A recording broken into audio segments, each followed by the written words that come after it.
captured directly in this, and there is, parts of growth in the economy, Minister, and you'll be pleased to hear, but also internationally with the way that Donald Trump has torn up the rule book on so many areas. So anyway, what do we have? 150 business leaders this year, 125 CEOs, which is pretty good, frankly. Unfortunately, a number of you, of course, didn't meet your deadlines, so there was actually quite a number who came through after we closed. But however, where we have, we've captured some of those comments. But, you are all busy people. And so looking at the economy, you can see here the big questions we have been tracking for, as Tim was saying, get nigh on 22, 23 years. And particularly looking at the New Zealand economy, that confidence is down from last year. Last year it was at a bit of a high, Minister, after coming off the back, I guess, of your predecessors, new hope in the economy, new confidence. But since then, and I think it's accurate to say, as you have been saying, that the advent of Mr. Trump and also his tariffs, that has also had an impact, and we see that in the survey. So global economy, the confidence there quite hairy, really. Looking at the top domestic issues, and energy comes through in this on multiple factors, really, be it pricing, be it shortages, be it the future with AI coming up, and confidence that we do have sufficient energy to run the economy in the longer term. And that is a big issue that through this particular survey, people are actually wanting to see some action. Now, the jury's out a bit on whether it should be separating generators from their retail arms. That's a very split verdict on that. But however, this issue of making sure that we do have security of supply is major. And as somebody pointed out who's had a long track record of being an industrial company, there was a point where we used to boast of, for instance, Tiwai Point exporting bricks of frozen electricity offshore. Well, good on them, and they've got a great deal, but there are small companies closing up around the country, and this is a concern. Inflation, cost of living pressure is still there. Infrastructure, again, that sense we're a bit late to get going on this. Maybe some of those small projects which have been announced recently could have moved a bit quicker. Government policy uncertainty. And I say that because it also reflects, if there was a change of government, a great deal of uncertainty of what that change of government might also entail. So people are looking for a little bit more of a consensus about what lies ahead. The international concerns, geopolitical volatility, political tensions, US tariffs, rising nationalism. It's a very vexed situation, and it's challenging. And we're seeing that in how many of you now regularly look at geopolitical factors in your boardroom discussions. And we started asking that about 5 or 6 years ago, and each year it's crept up and up and up. So this is a major, and you've got to have several people at that table who know what's happening and know how to read the international trends. Looking at how sectors are faring, again, a little bit of the element of that two-tier economy, agribusiness coming through well. Construction starting to become more optimistic now because people can see a pipeline emerging.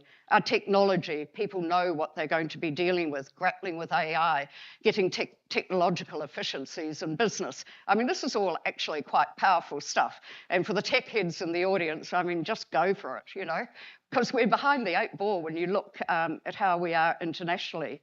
And again, you can see down there, though, energy, leisure, hospo, not so grand, education, not so grand. Staff numbers, mixed forecasts there, what's up, what's down. Again, technology is having an impact, but sometimes it's just loss of business and the need to keep the books in balance. But what we are also seeing when we look across, expectations probably about running about 70% for increased profits and increased revenue next year. So that's positive. It's not across the board, however. So you can see some green shoots starting to emerge over that time. A quote here from John Fraser McKenzie, gradually confidence returning, but again, we're holding on to that ingrained pessimism. And from Paul Newfield, who can't be here today, hopefully New Zealand is turning the corner and we've been through the worst of it. Again, the biggest risk is small open economy, could be knocked off course by general deterioration of what's happening internationally. So cabinet ministers, this is something we do each year. Erica has become top of class again. I think she might be here in the room today. Amazing a number of people find you very impressive. And we haven't seen such levels in the survey, but you're not alone. That kicks down to some of your colleagues as well. Winston Peters this is amazing. 15 years ago, you wouldn't have been seen in the same room with him, I tell you. He used to be called the nodfather, and things were, the comments were quite unprintable, frankly, in the survey, because unless you wanted to be tied up in a 10-year defamation suit. So, but it's interesting. He's at 80, he's reached this new height, and people do rate him well. Looking through, Chris Pink, interesting, not in cabinet, but rated well. So again there, comments on the Prime Minister's appointments of particular people paying dividends, and this rather acerbic quote about Winston, impressing as Foreign Affairs Minister, but maybe not for greyhound owners, yeah, which I really loved. Anyway, excellent examples of leadership, but it now, some sense of playing politics with issues, which is starting to creep in now, as we've seen over the last week or so, with, policy divergement and agree to disagree starting to be put in place by the said for Minister. Okay, but, some of the policies, fast-track consent, a game changer for some of the companies, and again, we're seeing one of the companies in this room starting to move again, getting infrastructure built after waiting a long time. But here, again, a different comment relating really to Pernod Ricard, which is from the wine sector. Again, they're facing difficulties. So there's a lot of things that are impacting, some good, some bad. So cabinet ministers outside of the top 5. Sorry, Minister, you're not rating up there this year, neither is the Prime Minister. And this is something that we'll come back to shortly. So Christopher, we called it the Christopher conundrum because it's a two-tier situation. I mean, he does play well internationally. He really does work exceptionally hard, as people know. He's done well to keep cabinet colleagues focused on delivery, but building confidence with business, his own political performance, and delivering on transformative change, less impressive, and that is where some work needs to occur. Dame Therese, who has led some of the business missions with the PM offshore, talks about how Team NZ offshore is very unified, and people can see the Prime Minister's impact. But this business collaboration and perhaps more sectoral interactions with policymakers might help to turn the corner. And I put that out there because we did actually ask whether they should bring back, or the Prime Minister should bring back a new Business Advisory Council, like we had with Jacinda Ardern. But a number of people said, actually nearly 70% said yes, but a number of people said it was pretty hard getting listened to. So there you go. A comment here from Fraser Winneray about how the Prime Minister went into Parliament with a hugely good business Rolodex, but he hasn't drawn on those connections one-to-one in a way which perhaps operates outside of the business lobbies and organisations at that top tier. And again, it comes through getting him into listening mode, which is something he sometimes struggles to do, shall we say. And again here, painting that long-term vision. This narrative is quite important in this situation that we're in. I mean, it's all very well to talk about back on track, all of that, growth, growth, growth, KPIs for Africa, but what does it sit in? And it's that, getting that big message out there. Where are we going? So everyone can unite behind. I think that is something which will be a challenge for government. So this is interesting. I mean, John Key, you can take a bow here. Yeah, this shows how, how well you rated over that time. But you can see it has bounced around in this survey. And, you know, people have been up, they've been down. I'm not sure whether the halcyon days were that halcyon, John, or whether you just managed to put a cheery face on it and take us all along with you. But, you know, I don't mean to insult much.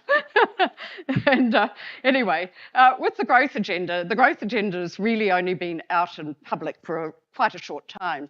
And at this stage of the game, I think you've got a sales job ahead of you, Minister, and also how you kind of put the flesh on the bones of what that agenda actually is, so that people, you know, get behind it, back it, and do their part of it as well.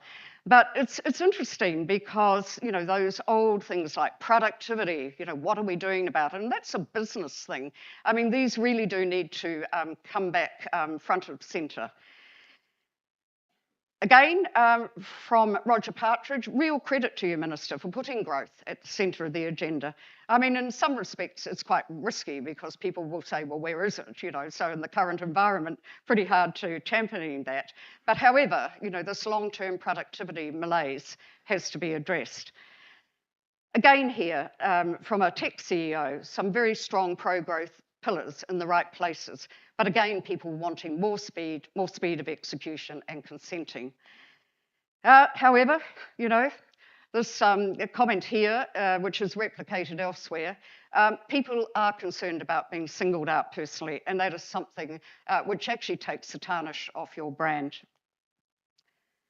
And again, from Cam Baggery, you know, the books have not really started turning around now, and the savings are backloaded. And so this is, you know, going to be a difficult time. Should the OCR, excuse me, stay up or fall or whatever, your new Reserve Bank Governor, who you will announce interestingly today at 1 p.m, will have the say on that. But there is concern about incipient inflation if that track goes too far, too fast. How CEOs have rated finance ministers over time. And you can see that there again. I mean, it's bumped around. Quite surprisingly, Grant Robertson actually had a real good spike there one year. So I think it might have been off the back of all that spending he put in the economy at that time. So unfortunately, it's winding out now. But the long run track is interesting. Here we are, our friend. I did ask a question. 2 people in this audience found him very impressive. The rest I have said veered towards negative, and that really is to protect you if you want to go to the US. So there you go. You know, anyway, it's a new world, and as Neil Pavia-Smith said, as we learnt when we went to the Netherlands, energy security, geopolitics, really high. Nearly 1/3 say Trump tariffs will impact, and 24% say they're likely to diversify markets. Again, a comment from Craig about how the current global rail politic is in stark contrast to the Washington consensus. And again, are we just clinging on to institutions that may have actually gone? And this is a comment also replicated in some degree by a finance CEO. Again, is free market global ideology no longer with us? And do we need to look at local initiatives that actually work to support our firms? And you're seeing that with the industrial policies in the US, and it won't be the only place as other countries and firms are impacted. Energy, I'm just going to quickly flick through these. You can see here the affordability concerns on electricity prices, shortages of energy. All issues are actually important to organisations. We've got, you know, jury's out on coal now. We need it. So, you know, good thing that the Huntley deal is going ahead. And it's not going to impact companies. Structural separation, people are not sure about that. But the big issue is looking to the long term. Have we made sufficient investment in energy infrastructure? Coming what is ahead, this big shift to AI, EVs, large-scale data centres, and there's work to do on that and scoping that. Visa and border-related costs for Chinese visitors. That shows you there how much we are hitting Chinese visitors again what other nations are. So you can see why we've dropped numbers and it's hurting the economy. So can we actually cost cut our way through this? Possibly not. And here, again, we do need to look at perhaps on bipartisanship. And a number of you just came out with that off your own bat. And it's not just infrastructure. You're talking about energy, you're talking about education and health, big drivers in the economy and people's well-being. A great sense that we cannot just afford to keep seesawing. And, the main parties, I know you've got to, develop your own brands, but when you're being pulled by the minority parties, the centre is getting stretched and it's hurting. And again here, from Roger Partridge, also suggesting age of eligibility for superannuation and retirement policies. Oops. The shared deputy PM, a number of you actually said it worked out okay, and which was interesting. I'm not sure that the incumbents necessarily find it so, but however, it's been one or two comments quite exemplary, the way it has actually segued through. But however, the other side are these two smaller parties, what is their role? Is it keeping National honest and driven, or is it actually something else? Labor's performance. Chris Hipkins is not firing with this audience, I have to say. There is a sense that really, you're just hanging out there, Minister, waiting for the government to land blows on itself and then hoping to sail on in. And, this audience says, hey, not good enough. You rate the highest, Barbara, out of other ministers with Kieran McAnulty behind. But again, those are lesser ratings than National had before it came into office. So I think there's work to do. However, some of the things which you have been promoting, like a partnership model and also parliamentary budget offices, they actually do resonate fairly well. 53% say you'd be a credible future Minister of Finance. You've still got, nearly half to convince, and you've got an opportunity today. Capital gains is an interesting one, and we have tracked this over many years. Ask the question bluntly, and people do not support it. But put it in the context of the fiscal challenges that we face, ageing population, health, all of that, a need to also put in place raising the age of superannuation. You put it in that context, and actually the numbers shift quite markedly. So you'll see the different aspects in the survey, and Thomas Pepos has brought that together in a very nuanced way, and I encourage you to read it, all of you, because it is something with the long-term fiscals due to come out that we should be thinking about. So just in upsumming, and I'm allowing some of you to do it for me, because I've been a bit impacted, as you might have noticed. Ingredients are there for a recovery. But no real optimism in our leadership or general conversation. And this is from Tracy Ryan up the front here saying, we need to talk about what is good for us and get going on it as well. And also from Roger Gray, the wheel is starting to turn, and he's seeing that through the volumes coming across the port. And again, don't just ask the government to do the heavy lifting. That business should be doing.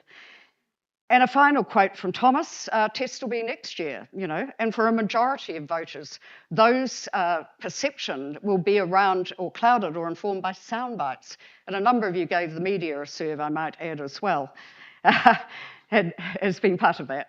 And as he said, while suboptimal, that actually does define the Western political process of today. Thank you.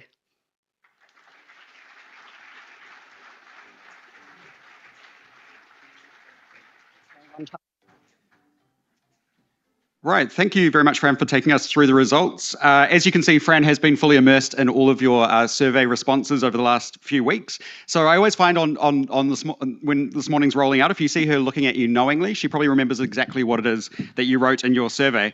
Also, some very clear and direct messages there for our two finance spokespeople to take on board. Now, as we move into the keynote addresses, we do encourage questions from all of you. If there is something you'd like to put forward to Barbara or to Nicola, you can head to slido.com and use the event code MOTB25. So Mood of the Boardroom, MOTB25 on slido.com to put your question forward. Now, it is my pleasure to invite back onto the stage NZME Editor-in-Chief Murray Kirkness. Thanks, Murray.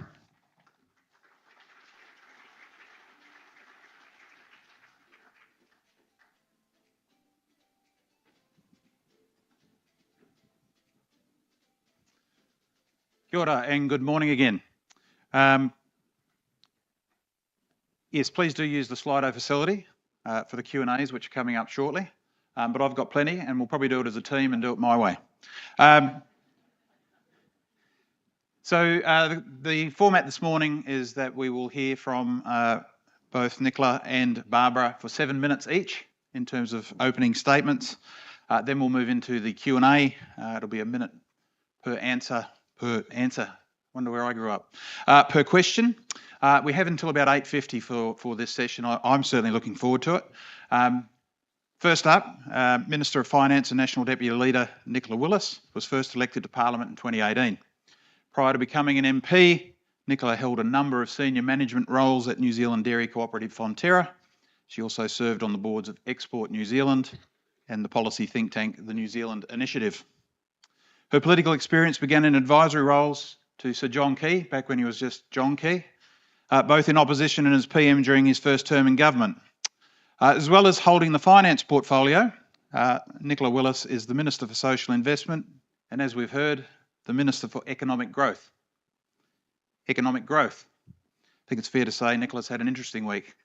I'm sure she's looking forward to announcing a new Reserve Bank Governor this afternoon. I asked if she'd do it this morning and she said it was market sensitive and would not, but a wee tip wouldn't hurt. Ladies and gentlemen, the Honourable Nicola Willis.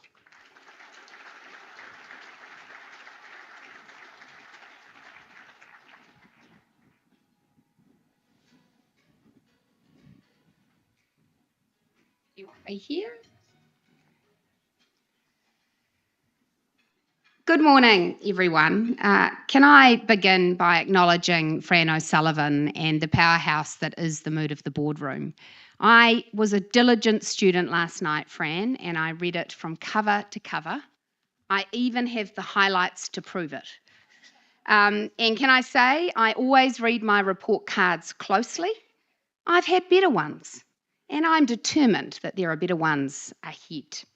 Can I acknowledge my parliamentary colleagues, the Honourable Simeon Brown, the Honourable Erica Stanford, the Honourable Mark Mitchell, Shane Jones, and also my parliamentary colleagues, in particular you, Barbara Edmonds. Business leaders, friends, I share your impatience. New Zealand has been through a very difficult cyclical recovery, and growth has not come soon enough for many. At the same time, we are leaning into major structural challenges, some of which have built up over decades. Geostrategic instability, the need for fiscal repair, difficult and changing demographics, challenges with energy security and affordability, technological change and the rise of AI. It's my view that on these challenges, the government needs to work with pace and commitment, but also care to ensure that we are creating the settings in which you as businesses succeed and make the decision to grow. So in that sense, I was very pleased to read that the people who responded to this survey are expecting in the next 12 months higher levels of investment than the past 12 months, greater revenue and greater profit in the majority of cases. Because ultimately, we as a government are humble in our view that it is your investment decisions, your risk-taking, your hiring that will ultimately drive growth, and our job is to set out the platform on which that can happen. We eat at the same table, and when we succeed, you succeed, and vice versa. When I read what business thinks are the things we should be focused on, they resonate very closely with the growth agenda we have set out. We see 5 key areas where ongoing reform is required. We need to make this a more competitive place to do business. We need to better develop and attract talent. We need to drive more overseas investment and greater trade. We need to make sure that our science, tech and innovation system is working to diversify our economy in the way that has been talked about for so long. And we need a much clearer infrastructure pipeline delivered more efficiently and in more modern ways. So when I go through those themes, I share with you the fact that the government is absolutely listening to the things you've said are important. In our budget, we prioritise the investment boost tax policy because you told us that tax incentives for investment matter. We're focused on red tape reduction and everything from the Health and Safety Act through to the Holiday Act changes you saw yesterday. And perhaps most importantly, Resource Management Act reform. If you read one excerpt in the Mood of the Boardroom, read the sad tale from Port of Tauranga about their many-year battle to get a consent and the disastrous effect that has for productivity, efficiency, and ultimately the prices that consumers pay. We have put in a fast-track regime. It's delivered 2 projects so far that will inject hundreds of millions of GDP into the economy and create many jobs. More fast-track projects will be signed off soon. Those would not have happened without the Fast Track Act. And ultimately, we will be replacing the Resource Management Act. You've all told us education is vital, so I am delighted to see you celebrate Erica Stanford as I and the Prime Minister do, because that agenda of making sure our kids learn the basics brilliantly, that we have proper vocational pathways in our schools, a national qualification we can be proud of, responsive tertiary institutions, that is critical to our future. And it won't affect the next quarter's GDP result, but it is vital for getting the structural improvement you, like me, want to see. And we're accompanying it with smart, focused immigration and what I would describe, Shane, as a very mature coalition relationship. We are driving overseas investment and trade. The Active Investor Plus visa has been a roaring success, with people around the world endorsing our view that this is a great place to live and to invest money. We've sped up overseas investment applications and are fundamentally reforming the Act. And we're ensuring that we are driving a constellation of trade agreements on the world stage, knowing that we cannot simply rely on the stability of old relationships. We're reshaping the science and tech system, making strategic and transformative investments in geothermal and other areas. And on infrastructure, we have heard you. Longer-term pipelines are needed. We've delivered the first 20-year infrastructure plan for health, a 10-year infrastructure plan for education. We are setting out the Roads of National Significance program in a way that's much clearer than it's ever been. We are adopting modern funding and financing tools, and we are taking a longer view, and we dearly wish that the opposition will continue to want to work with us on that vision. Ultimately, New Zealand remains a great place to live. We can be one of the most nimble trading nations in the world. We have competitive advantages in our primary industries, in tech, that are significant. We have history of success, and I believe our tomorrows are going to be much more successful. We can be a powerhouse in the future. We are right now confronting issues that were not confronted for too long. And I mean decades, not just years. And so I'm afraid, John Key, I'm not letting you off the hook either. This is a difficult time for the country, but the government has your back, because we know that when you see a positive future, that creates jobs and opportunities for New Zealand. So let's get on. I'm not going to overread the Q2 data. Growth is ahead of us. We are driving it, and we will work faster and harder. Your encouragement is really important to the cause. Thank you very much.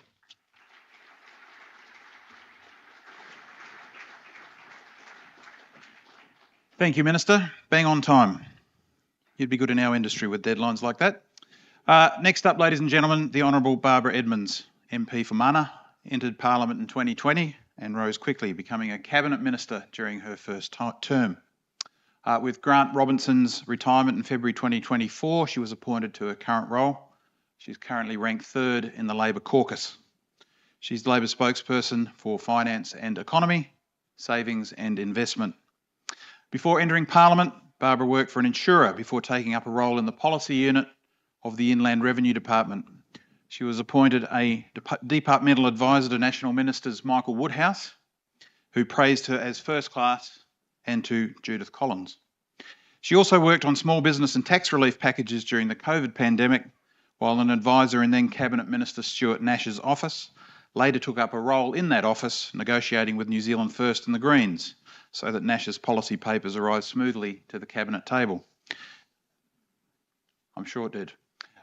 Ladies and gentlemen, the Honourable Barbara Edmonds, welcome. 7 minutes, thank you. I ngā mana, I ngā reo e rauranga tirama, tēnā koutou, tēnā koutou, tēnā koutou katoa. I ngā mate, tā tumu te hiuhiu, haere, haere, haere atu rā. We come together at a time of serious and urgent challenges. Families are feeling the cost of living every week at the checkout, at their local council rates, as you've seen in the energy prices and insurance premiums. For many, long-term planning isn't even an option. The priority is getting through to payday. Businesses face similar pressures, from higher energy costs to a lack of political certainty. So I'm here to talk about the alternative and why I believe I'm ready to be your next Minister of Finance. Fran, thank you so much for bringing us together again. I know a lot goes into this event. As you know, when death calls, you answer it, and it's been good to be here. But actually, listening to today's presentation, none of it is really a surprise to me, because many of you in this room have been telling me those things for the last 18 months. Over the last 3 months, the economy has shrunk by nearly 1%, taking with it National's economic credibility. Over the last, while Nicola Willis may blame global conditions, Australia, the UK and Japan all grew in the same period, while New Zealand took a massive step towards recession. They say we need just more time, but we don't have time to waste. 36,000 people have lost work since 2023. Unemployment right here in Auckland is at 6.1%. Last year, business liquidations hit a decade high of 2,700. And tens of thousands of our brightest people are leaving our shores for Australia in search of opportunities that should be made available here. Put simply, New Zealand has gone backwards, but it doesn't have to. What worries me the most, though, and it's something that has come through the survey, is that we are actually facing something more deeper and potentially more damaging: disconnection. People are doing everything right, showing up, working long hours, juggling 2 jobs, running their business, and still, that's not enough. When that happens, resentment can grow.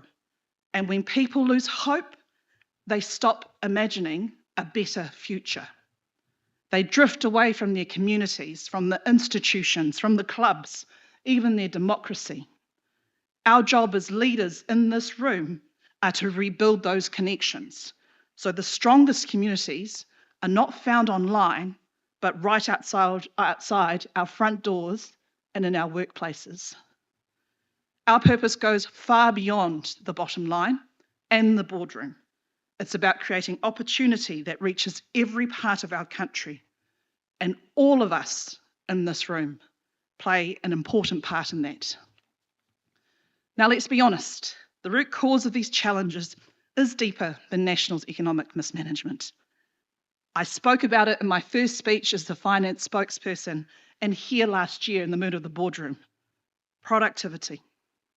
We face low productivity, too much reliance on commodity exports, and wages that lag behind. But these challenges are not insurmountable. Other countries have faced them, have succeeded, and so can we. New Zealand has enormous strengths, but what we lack is a long-term plan. Labour will provide that plan, not tinkering at the edges, not hoping overseas investors or house prices will solve our problems in the economy. My approach rests on 3 priorities. First, wealth creation with a purpose. Lifting productivity, backing innovation, growing high-value industries that solve real problems from climate resilience to affordable housing. This does sound familiar, Minister. Second, a strong partnership with business. I'm going to take a leaf from Sir Michael Cullen and from Grant Robertson. When National does bad in the mood of the boardroom, it's actually quite good for Labour. So a strong partnership with you, however, is something that we will continue to work on, not against it, but to provide certainty, consistency, and a clear direction. And third, investing in ourselves, mobilising our own talent, savings and capital so New Zealanders are rewarded for hard work and can build a future here, not leave for opportunities overseas. Yes, overseas investment does have a place, but the foundations of our future wealth must come from our skills, our talent, and our capital. Together, these 3 priorities will provide a secure foundation for New Zealand's future. And let me be clear, I'm not here to play games. I don't have time for it. Or for the quick soundbite. If something works, Minister, I will back it. And if it doesn't, I will work with you in this room to change it. As we face an inflection point, my message today is simple. Labour will offer a new deal for New Zealand businesses. In the weeks ahead, I look forward to sharing more of those details about how we do it. But what I'm committing to today is this. A Labour government will work with you to unlock our country's potential, invest in our people, and build a resilient economy that works for everyone, not just for today, but for generations to come. We can build the future Aotearoa New Zealand we deserve, together. Tēnā koutou, tēnā koutou, tēnā tātou katoa.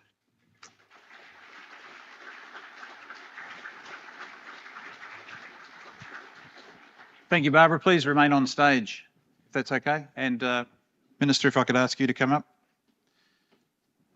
So we've got about half an hour now in terms of Q&As. Please do use the Slido service if you wish to. Oh, there's lots already. I'll pretend to look at those shortly. Good stuff. No, sorry, that's rude. Of course I will look at those. Minister, if I could start with you. You yourself said that you've had better report cards, that you've read it, that you'll do better in future. Many of the people in this room, the people that have responded to the Mood of the Boardroom survey, you've dropped out of the top 10 MPs in terms of their rankings. Why do you think you didn't rank more highly? Because we're having an ugly recovery and people are feeling it. People rightly, after what has now been several years in which inflation's been high, interest rates soared, growth declined, want to see recovery. I am the face of finance and economic growth, and until that recovery is broadly felt and sustained, I expect that people will continue to challenge me, as they should, because I share their impatience for getting the recovery that we need. I stand by the approach our government has taken in terms of doing necessary fiscal repair, making essential reforms to our consenting system, approaching the energy system with vigour, ensuring we are driving longer-term productivity by encouraging capital intensity in our firms, reforming the education system. My view is that we are doing the things that business want us to be doing, but you haven't seen all the results yet. So we need to drive harder, we need to drive faster, and keep listening to you. When you asked to be made the Minister for Economic Growth this year, did you perceive any political risk to that? Well, I'm always conscious that government creates the conditions for growth, but ultimately it is other actors in the economy, whether it's firms, entrepreneurs, workers, who individually contribute to growth occurring. But we back New Zealand. So I am confident that with the right conditions in place, we have every reason to grow. So I think that was the right commitment to make. And I also would highlight there's been a lot of talk about Q2. In Q1, we grew 3 times as fast as Australia and twice as fast as the Treasury were forecasting. Unfortunately, it didn't make quite so many headlines. But consensus economists continue to forecast that our recovery is ongoing and we will see overall annual growth this year. We don't take that for granted, but we see every reason with lower interest rates and a better fiscal environment, clear regulatory approach from the government, that businesses can have confidence to invest and grow. Barbara, how much are you looking forward to having a policy to campaign on? Yeah, really good. I'm quite positive about the way in which our Labor team is pulling together the policy. Anybody in this room who knows how Labor Party sets up its policy, it's really grassroots. Particularly when you're in opposition, you don't have the resources that, when you're in government, you do. So we've been leaning a lot on the resources that have been offered to us in order to pull together the policies that we will be taking to the election. So a few more weeks to go and we will start to come up with it. Would Labor borrow and spend more than the current government? Is that the essence of your difference? Well, let's put this into perspective first. National Party has borrowed more and spent more, and that's since when we were last in government. Ultimately, there are very big challenges. You've set out a number of those challenges in the survey today, and it will require the government investing in it. So what Labor will come out around our borrowing, our spending, our expenses, how our assets are looked after, we will have that as part of our fiscal plan and policies going forward. But ultimately, it's time for the stopping of this chopping and changing. And I do give my good faith approach to the Minister. There are some bits there which she had reached out to us. We need to work on that, and I think that's come quite clearly through the Boardroom again this year. Yeah, which is a good segue into a question for both of you. There's a really common theme in today's report that we need as a country to hold a pro-growth line, to sharpen delivery on long-term projects and set out long-term vision in a more bipartisan way. How would you both respond to that? Minister, perhaps you first. Well, we do need to, because there are some challenges that have remained elephants in the room for too long because of political potshots. You know, I put superannuation top of the table there. I think there is growing consensus among New Zealanders that the settings on superannuation will have to change in line with our demographics, and that KiwiSaver and private savings must play a more important role in future. But how we grapple with that requires both sides of politics to be grown-ups and not just take cheap political potshots and scare those who are reliant on superannuation today. Equally, when it comes to things like reforms to the Commerce Act, reforms to the Resource Management Act, reforms to the Holidays Act, for those reforms to give you business real confidence, you need to know they're enduring. Well, we've done the hard, detailed mahi, Barbara, and I invite you to pick it up and put your Labor stamp on it too. I'd just like to add, we also did the hard mahi when it came to the RMA, and we repealed it. We had 2 pieces of legislation, and then the government came back, put the RMA back in, then repealed it and put more legislation in. So ultimately, when it comes to bipartisanship, there are a lot of people in the room and in the communities that I'm talking to, they seriously just want us to get along and just do the job.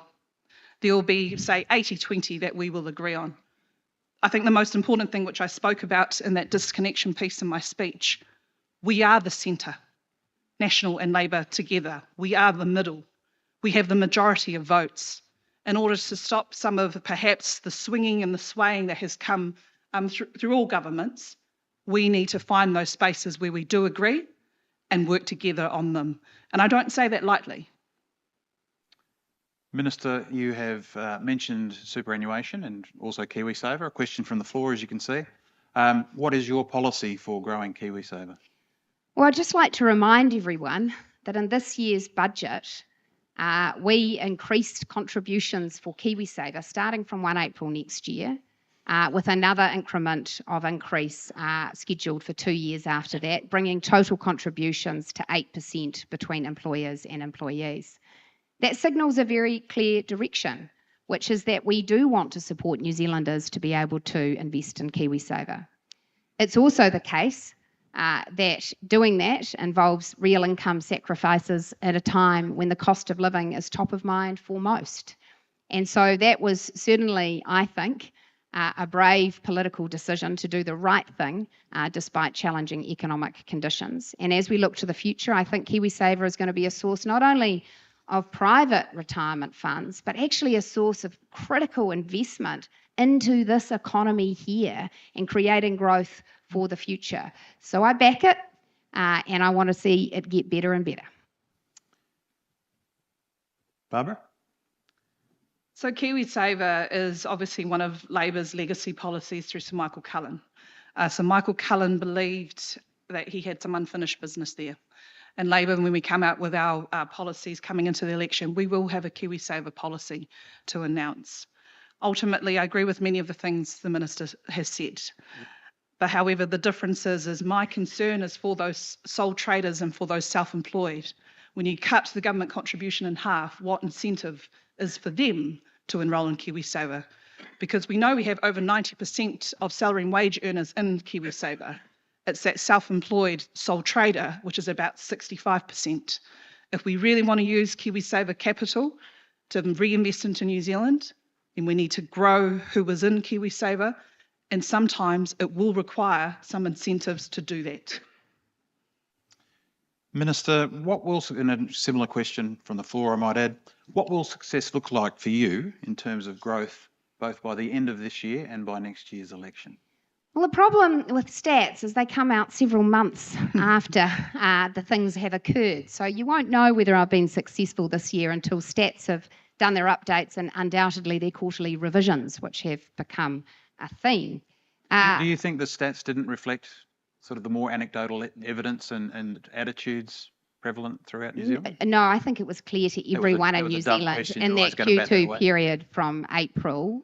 It was very clear across the community. Certainly people in this room were saying to me, things are feeling ropey in the economy this quarter. So that wasn't a surprise. I'm simply reflecting the fact that stats have, for each of the last few updates, had to revise their quarterly data, which is not unusual, but that is the reality.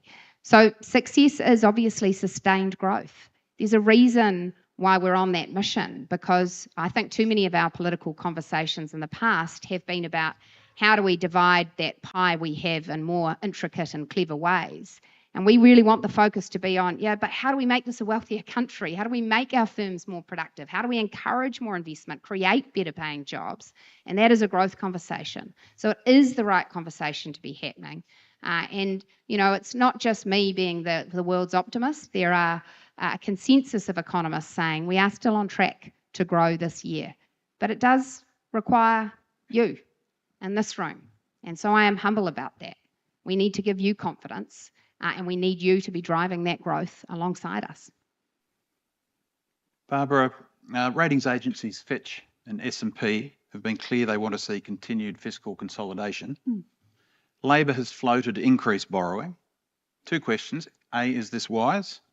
And B, would you be comfortable with a credit rating downgrade at the cost of greater investment? I'm never comfortable with any rating downgrade, for the reason being that filters through to the rest of the economy with higher borrowing costs, both for the private and for the government sector. But ultimately, where Labor will land will be part of our fiscal plan. We need smarter investment. And many of you in this room, you borrow for your businesses. You generally borrow for an asset or for a piece of machinery that will actually produce more goods or services. So you understand what it comes to looking at a balance sheet, making it balance, and using that balance sheet the full way, using it to achieve the vision and the strategy that you want. So Labor will do the same. But ultimately for us, there are things we need to invest in. And if we want to keep the continuum, we want to keep that certainty, there will be some parts that we keep, and there will be some parts which we will clearly signal that we might have to step back from in order to make those books balance. Would you be comfortable with a downgrade? No, I said that very start. I would not be comfortable with the downgrade because of the wider economic pressures. Thanks. Minister, the Treasury has said continued cuts will be required to hit your goal of reducing spending as a share of the economy. How much is too much? Well, I think New Zealanders, and certainly it's reflected in the survey findings, agree that government needs to be much more efficient in the way it spends taxpayers' money. It needs to drive more value from the investments we make. And what we've shown over the last two budgets is that you can deliver a lot of saving, 23 billion in our first budget, 21 billion in our second budget, and drive investment into the places that we want to prioritise. Education, the biggest learning support investment in 20 years for children with additional needs, achieved in the context of a tighter fiscal path and a lower operating allowance than we forecast. We can drive more funding into health services and into infrastructure, but man, oh man, we can't get sloppy with every corner and nook and cranny of the state. And I'm sorry, Barbara, but that is your party's track record. Tax more, spend more wastefully, borrow more. And we are setting a very different direction. Barbara, we've talked a bit about bipartisanship. We've talked about long-term visions and the need for us as a country to adapt, I guess, long-term policies and approaches. Can I ask, will you reinstate the ban on oil and gas exploration if you are re-elected to government next year? And when will the seesawing stop? So the seesawing stops when we provide certainty in again, most of those key areas. We have said that we're not, that we are going to reinstate the oil and gas ban. We've said that actually last year. But ultimately for us though, that is only a small part of the equation. There is a wider part to the energy strategy that is needed. And so Labor we've said it as well at the beginning of this year, Dr. Megan Woods has, that we want to work with the government on the energy strategy. See, that to me isn't real bipartisanship, because what the energy sector have said to us is, yes, please look at reforms to drive investment in generation. Be careful how you do that, noting that parts of the market are working very effectively. But please acknowledge the fuel issue. There will never be enough sunshine, rain, and wind to power us on the days when those things aren't happening. Gas and coal are part of our future, and gas has half the emissions of coal. And it would give huge certainty to the country if Labor were able to say, of course, pragmatically, a bit of gas exploration is needed for energy policy certainty. The problem is, though, with gas exploration, and I know you are conflicted in this space, is that it takes so long to bring that into actual operation. And in the last 20 years, power companies have spent billions and billions of dollars in those explorations. What we have said is when we brought the oil and gas ban in, is that we will honour the licences you have. However, we are looking at generation, storage, firming.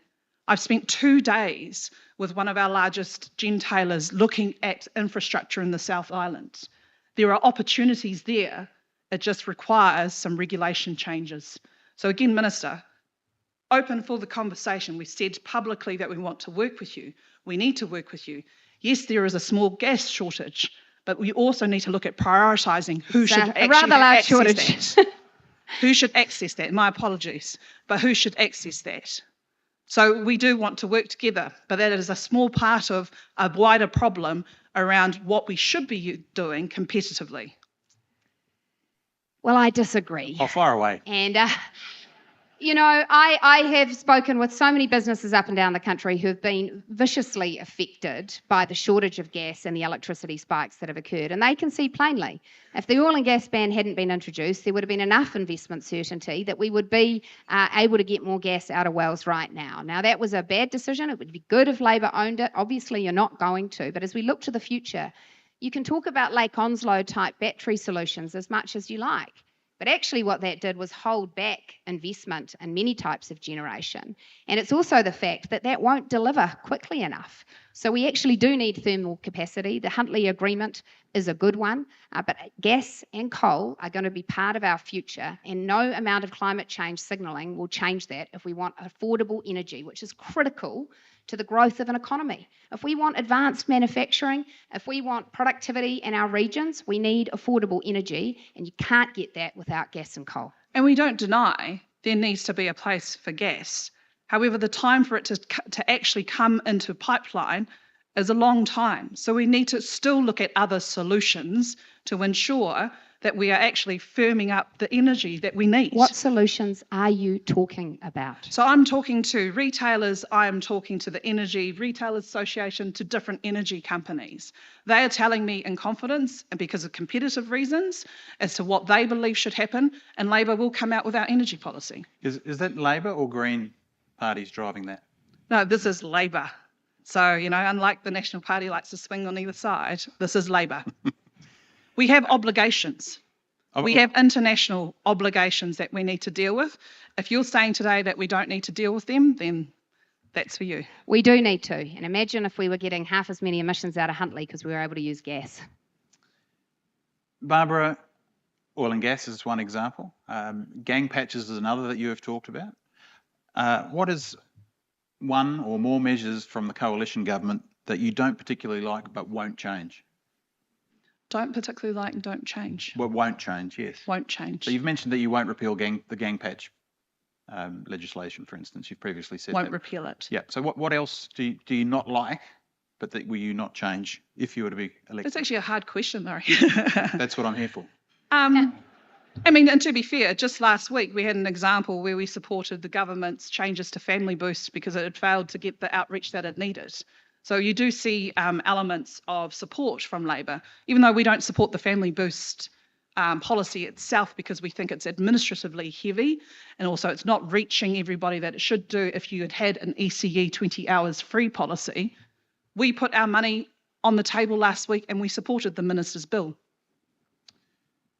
I'll just clarify those questions. A lot of these questions are actually from Audrey Young. I can't claim them all. Oh, Audrey. And we love Where is Audrey. Audrey? And that was one of hers. This has been mentioned from the crowd. Minister, not just, I guess, from the audience, but a question on behalf of Herald columnist Matthew Hooton. I know where this is going. He's been writing the same column for 3 years. And doesn't he do great business for me? How safe is Christopher Luxon? He's completely safe. The thing that really struck me when I read the report was how invisible it is to many, the coalition management that he deftly does behind the scenes to create stability out of three quite different parties. He's doing that extremely well. But also the underestimation of how he has put the right talent in the right places in our cabinet and has backed people in roles to succeed.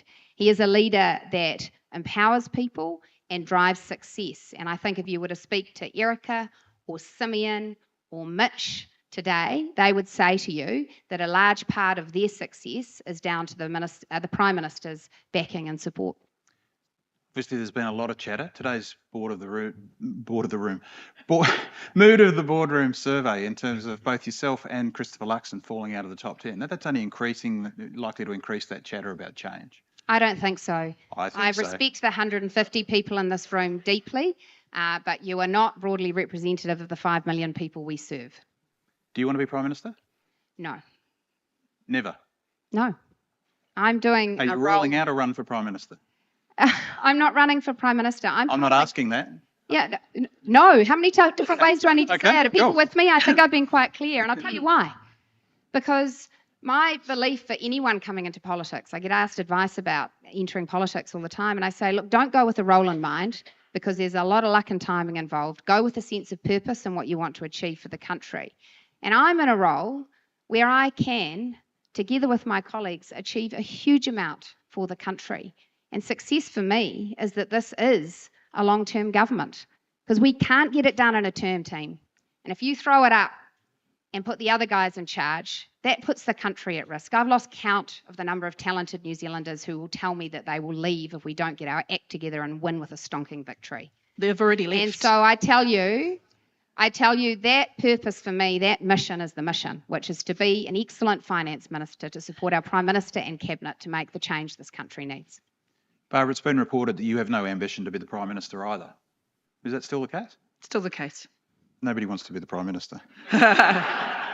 Well, there's a question of who's going to roll who first. Shane on Jones, that where side. are you? Barbara, as we know, you worked as an IRD official in the office of Stuart Nash when he was the Revenue He had a Minister. job while I was his advisor, and he understands that. When he was the Revenue I Minister. think he needs you back on deck. So you worked in his office when he was the Revenue Minister. Did you learn anything from him other than what not to do? Stuart is an incredibly passionate person. When he finds something that he really wants to achieve, he will go for it. My lesson with Stuart is that even people who are given great responsibility, they can trip up. But the major thing that I have learnt, both from Stuart, because again, it was a very hard job, is that take accountability for it, apologise and do better. That's the same message that I give to Stuart, even now. I think that's a very fair assessment.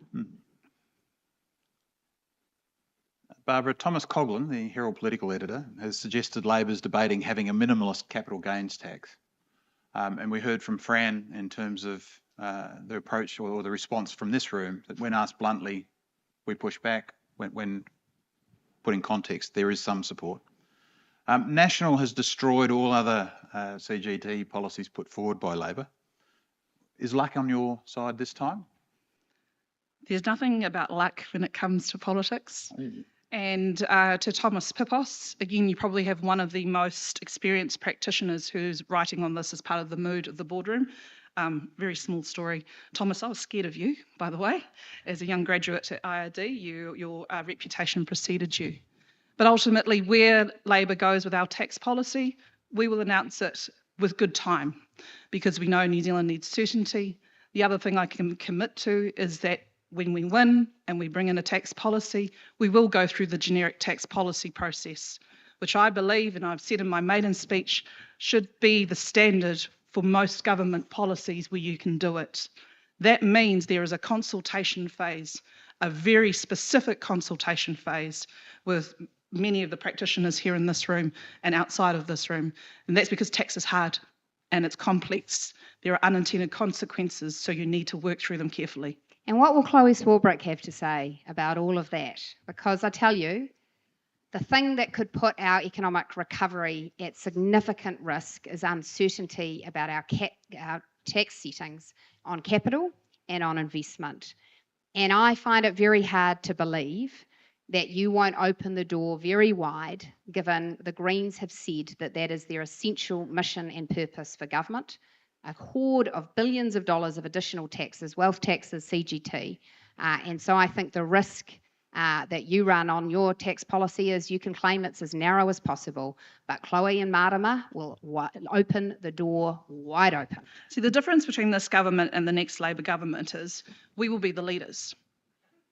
We are ultimately the leaders. We will have the majority of votes. We held a coalition government with the Greens and New Zealand First, and everybody knew that Jacinda Ardern was the Prime Minister. So there is ultimately, again, I go back to that earlier point, in the middle, the two biggest parties, we can work together on some things to ensure that we hold that balance to what most of Middle New Zealand needs. However, when it comes to when we're in a coalition government with whomever that is, the Labor Party will be the leaders in that government. We are running out of time. I didn't see that from Hipkins on Rawiri YTT. And so I don't see that from question Christopher Luxon that analysis. We are running out of time, and you will each have 2 minutes to sum up shortly. But that leads into a question to you, Nicola. How much are you looking forward to campaigning on Labor's tax policies? I can't wait. I'm surprised. They've already started their attack ads. The reality, could I ask? is this. Could I ask if National had governed alone or close to it? Yeah. What would you have done differently in the last 18 months? Oh, good question. Look, I think you would have seen less focus on Māori-related issues. That's a blunt but bold assessment. I think that you would have seen us move some pieces of legislation with more pace because not as many compromises would have been required on the way through. And I think you would have seen a focus that is not dissimilar in the goals for New Zealand, but that from time to time would have been able to operate with a specificity and pace that is not the reality of coalition government. I want to give some credit, though, Murray, to our coalition partners, because it is the case that we work very constructively around that cabinet table. And I, for one, have had policy proposals I've put forward that have been challenged from my friend on the right, David, and my friend somewhat to the left, Winston, and the policies have emerged the better for it. And that is the strength of a good coalition government, and it is why I think New Zealanders have continued to vote for coalition governments, because they appreciate that test and challenge. I think we're managing it very well. We are delivering a massive reform agenda across RMA, across the Commerce Act, across energy, across education, fixing a health system. And we are doing that cohesively, and it is something that looks a lot easier from the outside than it is on the inside. Last question for you, Barbara. Could you please say something nice about Nicola? That is actually quite easy, right? We are both women, finance spokesperson, Minister of Finance. We have a number of women finance leaders in this room. It's easy for me to be able to respect you for that, because we know, we were just talking about it earlier before, the challenges that come with holding a household down, with being able to be in a job which is in the spotlight, in a job where you're constantly being attacked. But I will always respect Nicola. I will always respect the office of the Minister of Finance, because actually those are generally the values that everyone has. And when we lose touch with those values, that's when our country will go downwards. And last question for you, Minister. Can you please say something nice about Barbara? No. Well, right back at you on all Oh, of it's a that. love-in. Yeah. And what I'd add is I do admire Barbara in the midst of a party that, in my observation, isn't brilliant with numbers, and you're having to be the technocrat who gets everyone to focus on the page. I'm glad you've got the experience juggling your 8 children, because I hate to think what it's like juggling the members of the Labour Party caucus on tax, and I sincerely admire the fact that you're continuing to forge ahead with confidence despite what must be some really challenging backroom conversations. I have appreciated the tone you've set in our relationship in Parliament, the tone that you've set here today, and I believe that you are genuine in your intent. Closing statements, 2 minutes each. Barbara, would you like to go first? Yeah, sure. What has been clear from the survey today, and from the conversations actually I've had with many of you in the room, what we need is leadership and a clear vision and plan. Decisions that will set us up for the future. National has made big promises on the economy. They were elected to make things better, but things have been worse. And although you may not see it in your day-to-day, I see it in my day-to-day in some of the communities I serve, in some of the most poorest areas of our country. We need all of us to work together to ensure that that degradation does not continue. And it does mean we have to work in bipartisan ways. It does mean that sometimes when we have a difference of opinion, we set it out clearly and we show that. But in order to do that, you need to have the maturity and the leadership in order to do so. Labour wants an economy that works for all, and I'm committed that when I'm your next Minister of Finance, that I will do that. Thank you, Barbara. Nicola? Our government has the opportunity to make the reforms to our regulatory settings, our investment settings, our trade settings, that in many cases are long overdue, and that inform the low productivity growth that New Zealand has experienced for a number of years. We're getting on with that challenging reform work in the midst of a cyclical recovery that has been crunchy and has been hard. We are now at the point where interest rates have fallen significantly for a year, where that Fast Track Act is working and getting massive private sector projects out the door, where structured literacy is in our classrooms, where the Commerce Act reforms are on the table, where our energy proposals will be released within weeks. We are about to introduce a fundamental change to the Resource Management Act, the most structural reform we've seen in 30 years. We're getting on with public-private partnerships. We're managing our health and education services in a way that is efficient and targeted. The work is happening, and we are all impatient. But to reap real rewards, you have to do deep and hard work, and our government is up for that. We are doing it. The worst thing that you could do for New Zealand businesses is put that at risk with change. Let's keep on the journey. Ladies and gentlemen, can I please ask you to thank the Honourable Barbara Edmonds and the Honourable Nicola Willis.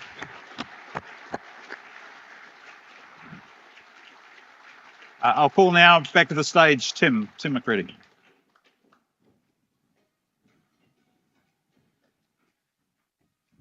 Thank you, Murray, and thanks, Nicola Willis and Barbara Edmonds, for, I think, a refreshingly civil debate there. And Murray, expert moderation as always. You made sure today didn't descend into question time.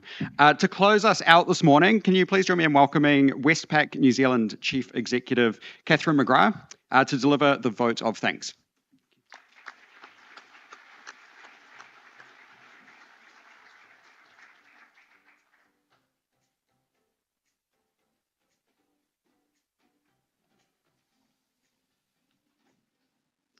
Tēnā koe, Tim. E nā rau rangatira mā, e kui mā, e koro mā, tēnā aku mihi mahana kia koutou, tēnā koutou katoa. To our esteemed leaders, ladies and gentlemen, warm greetings to you all. I'm on stage today, as you know, to give the vote of thanks to our speakers today. Finance Minister, the Honourable Nicola Willis, and Labour Finance Spokesperson, the Honourable Barbara Edmonds. But before I do, I'd like to acknowledge the passing of two great leaders in Aotearoa. Se Tumu Te Huhu Te Kino VIII, the Paramount Chief of Tū Wharetoa, and Grant Hawke of Ngāti Whātua Ōrākei, and send our condolences to their whānau and the people of Tū Wharetoa and Ngāti Whātua Ōrākei. So back to the room. Firstly, I really appreciate the frankness and openness of the exchange. The realism and recognition of the current state of the New Zealand economy and genuine recognition of the feedback from the CEOs in the report was much appreciated. We are all incredibly passionate about helping any government bring forward their New Zealand economy, because as you both recognised, we all thrive when the New Zealand economy thrives. So genuinely choosing to hear and engage with business is very valued. And we recognise that at times what that will mean for us is putting our own vested interests second. It's really clear that bipartisanship has moved forward because you both talked about it in encouraging tones. But the scale of the seesaw we have experienced really does drive uncertainty, which doesn't help on investment confidence. And it is very clear to me from the conversation today that there is more work to be done on making it very clear to us as New Zealanders and business leaders which areas we can be confident on through the political cycles. My overall reflection of this morning is how connected the business community is here in Aotearoa. We know each other, if not directly, we know someone next to us who can connect us. And I think we often take that for granted. However, in a time when the world around us continues to be unpredictable, I believe that that connectedness gives us a real edge over larger countries. And so while competing hard is critical most of the time, whether you're a political party or a company, competing hard isn't the right approach all of the time to ensure that we collectively deliver the best outcomes for New Zealanders. And courage will be required to identify that critical subset of issues, to choose to put the usual hostilities to one side and work together to solve some of the bigger issues facing Aotearoa, like productivity and infrastructure. And that's courage for both political parties and for CEOs. However, I think that courage will pay big dividends in giving us the collective confidence to invest and really get the New Zealand economy humming. Finance Minister Nicola Willis and Barbara, many thanks again for choosing to share your time and perspectives so generously with us today. Please join me again in showing our appreciation.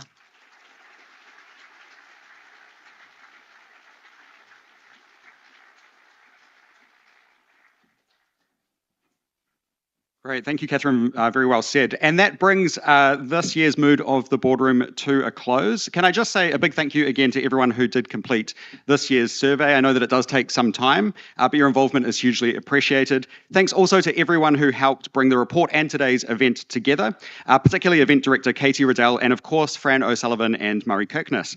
On your way out, there are copies of Mood of the Boardroom to pick up, so grab yourself a copy of that, 40 pages of insights, analysis and opinions from New Zealand's top boardrooms. Enjoy the day ahead, and I know some of you are going straight into board meetings, so good luck with those. Nō reira, tēnā koutou, tēnā tātou katoa.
investment, building out the infrastructure, education, as I just said. So our job is to focus on building the conditions for growth. I fully acknowledge, as I've said before, it's a two-speed recovery at the moment, and some of our businesses are doing very well in that recovery. Think primary industries having record years.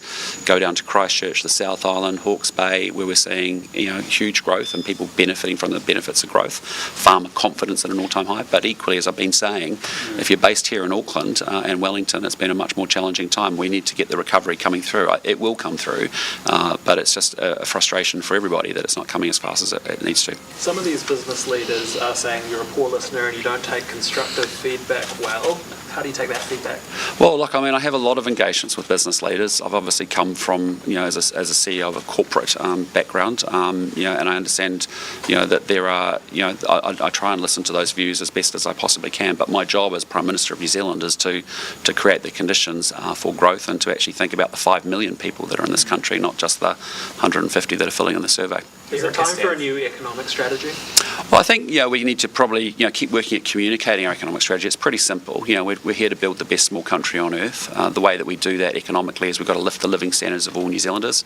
We do that through what we call our Going for Growth agenda: education, science, technology, red tape, infrastructure, trade and investment. And those are the 5 things we know if we can lift our intensity in each of those areas, that's what will lift the living standards for all New Zealanders. Do you worry you've lost the backing of the business community? Do you worry you've lost the backing of the business? No. Erica Stanford ranked #1. What do you make of that? Is she up to your job? Well, we're actually a team, and that's what we built. And when we rebuilt the National Party after our period of dysfunction, we did that in opposition, and I think we built back a very fast recovery to find a way to win in 2023 after the disaster of 2020.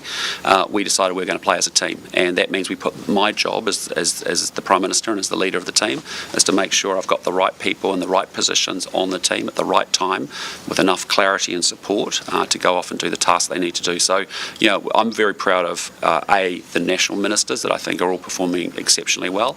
I'm also very proud of the fact that we have made a coalition work and given strong and stable government to New Zealand, and that's something I'm very proud of. One piece of criticism and feedback that the people in the survey had was that you need to stand down. Will you? No. I'm here to do a job. I came to politics 4 years ago because this is an awesome country. It's got fantastic potential, and we're damn well going to go make it get realised. Not at all.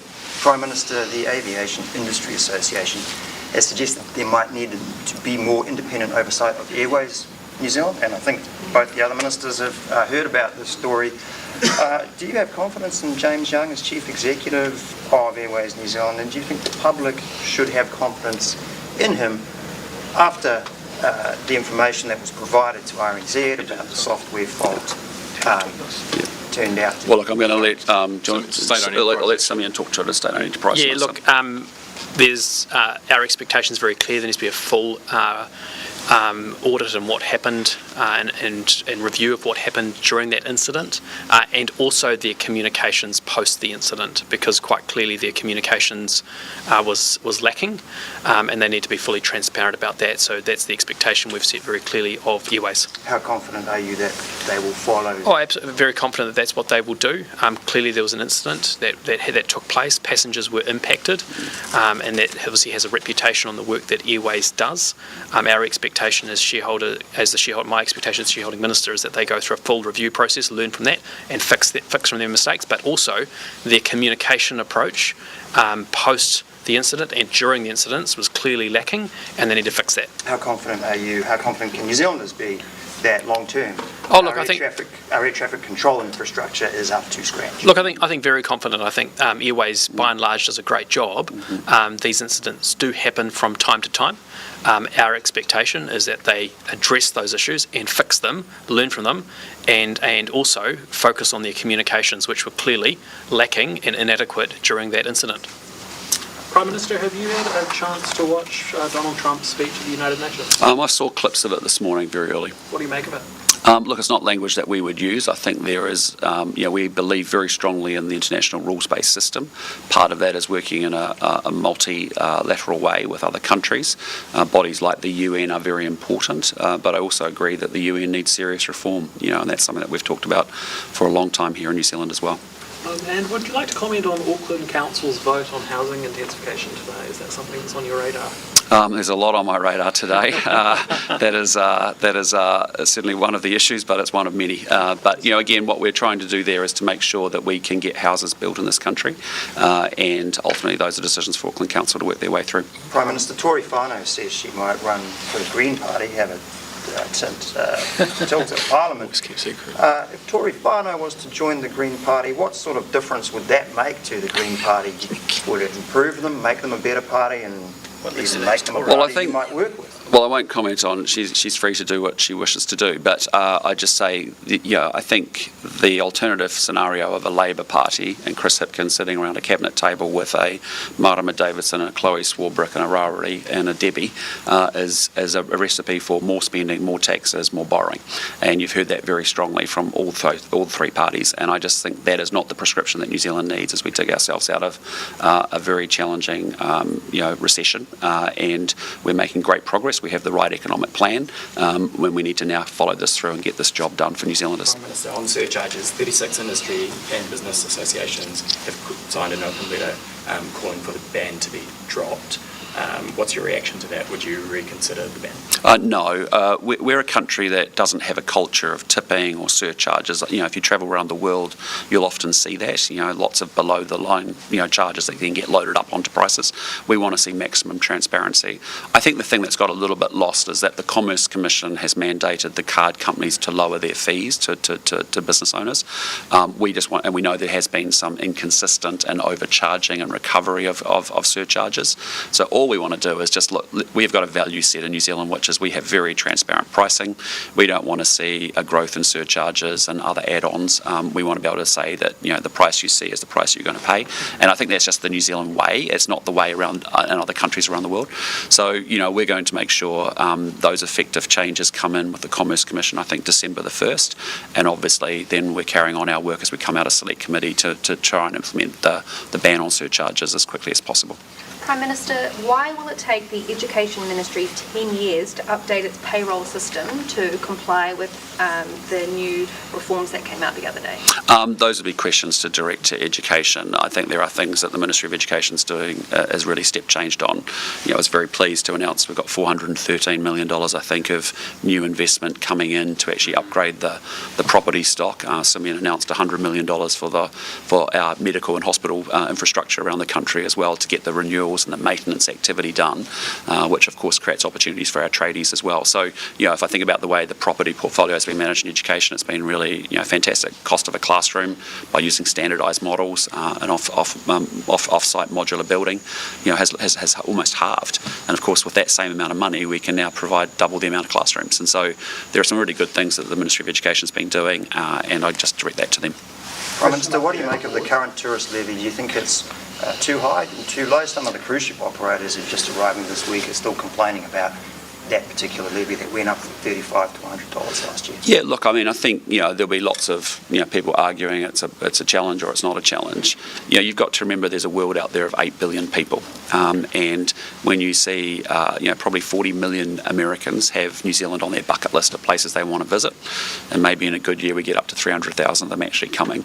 That is not the reason for why they do not come to New Zealand. They come here because it's a fantastic tourism product and a fantastic tourism experience. It's been fantastic to see cruise industry kick up and start up again this week. That's been due to some very good work from Minister Upston and also working with the cruise industry partners and leaders as well, working through practical things like biofouling and other things that they've had to work their way through. So look, tourism is recovering. It's been good to see that. There's some markets we want to see more effort in.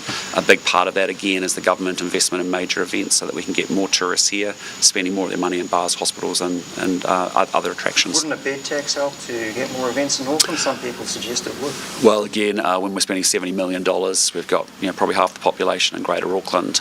We expect that a lot of those events are going to come to this country, to the city anyway. We've also loosened some of the criteria around local government jointly co-funding with central government on attracting those events. We've seriously step changed our approach to it and reset it after 15 years to say we're putting more money on the table so it's competitive with Queensland and similar population states, and we're also making sure we loosen up the criteria so that we can expand it out to concerts, and we've got more flexibility around local government funding as well. Adam. The airport, how far down the list is better public transport links from the airport to the city centre for a next term government? I mean, is it, how far in your list of priorities is it? Yeah, I mean, it's high on our priorities, because ultimately, the linkage to the convention centre and the airport becomes quite critical. And actually that corridor, if you just think about things like the Waterview Tunnel and what that has meant before we had that, if you think about what's happening with the Eastern Busway from Botany into obviously joining up with the city, but ultimately the airport to Botany link becomes very important as well. So, that's why I say I feel really, I lived in Sydney in the mid-90s, and I watched that city, densify. I watched that city become more dynamic by virtue of investments in infrastructure. And by the time you've got a world-class airport, which is emerging here, that we should feel very proud about, creating the right first impression for visitors to New Zealand, but also practically with those transport links being stronger. And just think the CRL, think Eastern Busway, airport to Botany, how that can come together. And then you arrive in the New Zealand International Convention Centre, and you can connect to 1,000 hotel rooms in a very short distance and jump on a CRL tube line. Pretty cool. So it's light rail though. Sorry? Not the light rail though. As you know, light rail was a project that was a phantom project, I'd say. Sadly, we spent $300 million in 6 years wasting time and didn't build a single metre of track, sadly. So, but we can strengthen our transport links. As you know, we've got a big program of transport links here. Even the $800 million plus in level crossings work that we talked about a few weeks back is all designed to make it more seamless and easier to get around the city. Introducing congestion pricing and having that optionality there for the council to deploy to manage traffic flows. All of those things, I think, we're on a good trajectory, and I think it's going to be a pretty exciting city over the next 10 years. How soon can we see you announce something around that, though? Around what? Around connecting the airport with the city better. Well, it's on, we've talked about our roads of national significance. We've talked about our key transport projects here in Auckland. We've obviously got the Eastern Busway. Simeon and I will be... You've already announced those ones. Well, sure, but we've also got a whole program of work that we've announced, and we're working our way through it. You would have seen yesterday, for example, we've got Otaki to north of Levin, which is a big investment in the lower North Island. It's now joining up Transmission Gully and all of that transportation. Yes, we are talking about Auckland Airport. Sure, and what we're saying is airport to Botany, a major project that's on our radar. We've got to then get the funding in place and get that moving and up and running. Eastern Busway, completing that task is really important, because you want to be able to go from Botany into the central city in 39 minutes through a combination of bus and train. The CRL, we've got to get that closed out and finished and open next year. So the pieces are all there, and with infrastructure, as you know, with the airport, that we're having to think decades ahead and get that demand forecasting and planning right. But I just say to you, look, the city is, by the time we got a world-class airport, by the time we have a world-class convention centre, and then we can go out to the world and say to them, come bring your conference to New Zealand, and know that you can get your team from the airport to the city in a pretty seamless way. It's pretty good. Prime Minister, who are you picking to be the next Reserve Bank Governor? Again, we'll have a comment. We'll have no comment until we have a formal announcement of that very, very shortly. If the new Reserve Bank Governor came up to you and said, I grant you one wish, what would you ask? I respect the independence of the Reserve Bank. I know we've got an outstanding Reserve Bank Governor to be announced, and I think it's going to go down very well with New Zealanders and the sector. Just out of interest, what's Erica Stanford doing right that Christopher Luxon isn't doing right? Oh, well, I just say to you, politics is a team sport, and the key thing is everyone's got a clear brief. If I think about the work that Simeon's been doing on healthcare, putting more money in, more staffing in, and clarity around the targets. The great work Erica's been doing on structured literacy, structured numeracy, NCA replacement. I think about the work that Nicola Willis is doing, cleaning up our balance sheet and our terrible set of finances, and doing that work. Chris Bishop on infrastructure. I go through the whole list. Mark Mitchell on law and order, Paul Goldsmith. I'm really proud of our team, and the job of a Prime Minister is that we play a team sport here. And yes, I'm captain and I play a position on the team, but I can't be the winger or the prop as well. And it's important that I put the right people on the right assignments at the right time with enough clarity about my expectations of what they're there to deliver. So I'm very, very proud of our team and what they're doing. So for those business leaders that say you're not providing the Northern Star or the vision for the country, what do you say to them? Pretty clear vision. We're going to build the best damn small country on earth, and the way that we do that and lift the living standards of New Zealanders is big effort on education, technology, red tape, infrastructure and trade and investment. Yeah. Okay, thanks team. Have a good day. See ya.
Tēnā koutou katoa.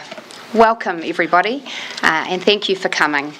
The purpose of today's press conference is to introduce you to the new Governor of the Reserve Bank of New Zealand, Dr. Anna Bremen. Dr. Bremen, welcome. I'd also like to acknowledge the presence of Reserve Bank Deputy Chair Roger Finlay, who led the search for the new Governor on behalf of the Reserve Bank Board. Dr. Bremen comes to New Zealand from Sweden, where she is currently the first Deputy Governor of the Riksbank, Sweden's central bank. It is, I am told, the oldest central bank in the world. I'll ask Dr. Bremen to say a few words shortly, and then she and I will be available to answer questions. But first, let me say a little about the appointment process and why Dr. Bremen has been appointed to the role. The position of Reserve Bank Governor is one of the most influential in the New Zealand economy. As you would expect, an extensive international search was mounted for the right candidate. Initially, more than 300 potential candidates were identified worldwide.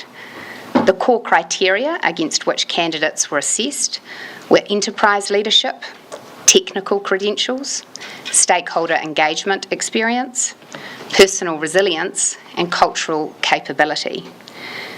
We were delighted by the calibre of people who put themselves forward for the role, and this reflects well on the standing the Reserve Bank has internationally and the reputation New Zealand has as a great place to live and work. A long list of 10 international and domestic candidates was created, drawn from academia, the government, financial and regulatory institutions, and central bank leadership. Of these candidates, 4 were shortlisted for interviews with board members during July. The way it works is that I get the privilege of deciding on a new governor, but I have to do so on the nomination of the board.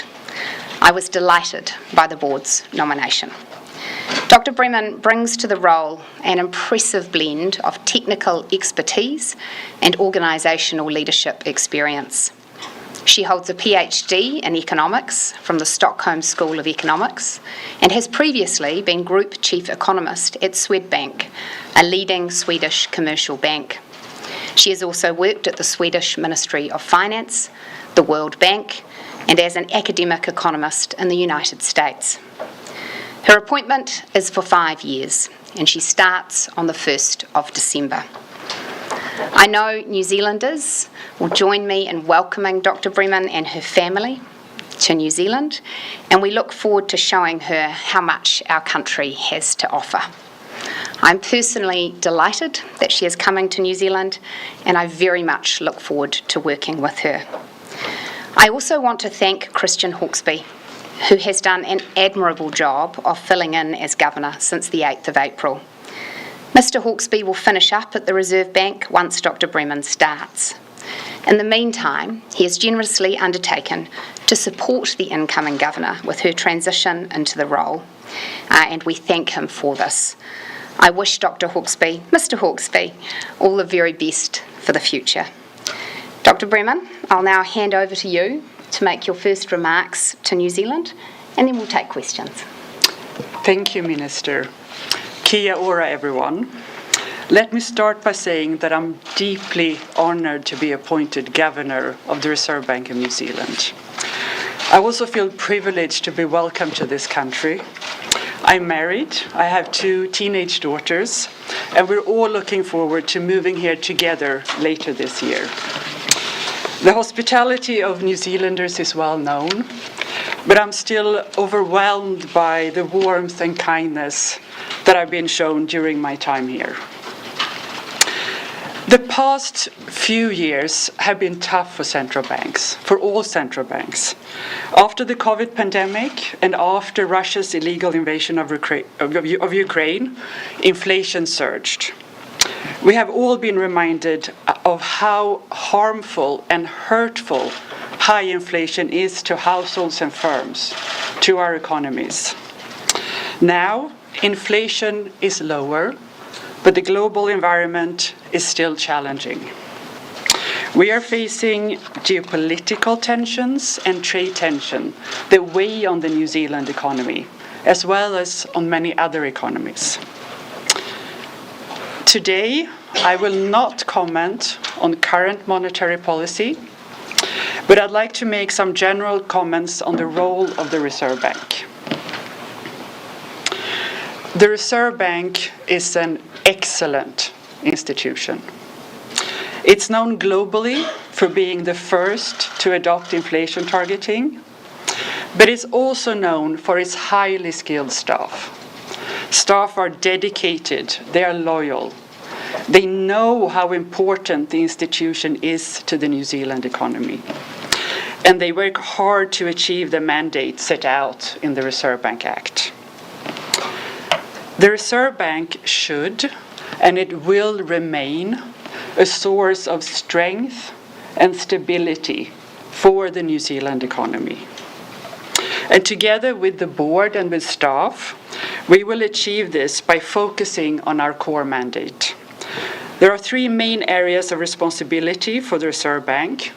The first is price stability, and we will stay laser focused on delivering on low and stable inflation. The second is prudential supervision of the financial system that promotes financial stability, and that is important for a healthy and growing economy. And third, but not least, is a safe and efficient payment system, and that includes issuance of notes and coins.